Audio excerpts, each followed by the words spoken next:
My name's Luke Begley. I'm the CEO and founder of CircuitIQ.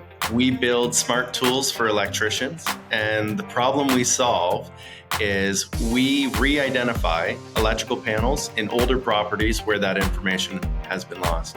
And so we have a magical system that can map out all of the power and recreate the documentation so electricians can do their job better. We needed to up our labeling game as per se, for our customers. It's one of our main deliverables. We provide labels for every outlet, switch, panel, or piece of equipment. What Brady has enabled us to do is to actually print this information without you typing a label.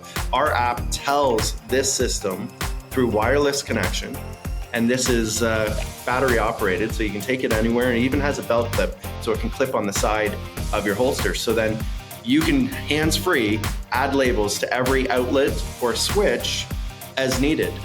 CircuitIQ and Brady is kind of the perfect pair. The fact that we've driven this new technology to be able to collect all that information, and you already had the existing technology for us to integrate with, that saved us a ton of time and expense to innovate this into the market. And so our speed to get to market has been cut in half by Brady having the tools to integrate with.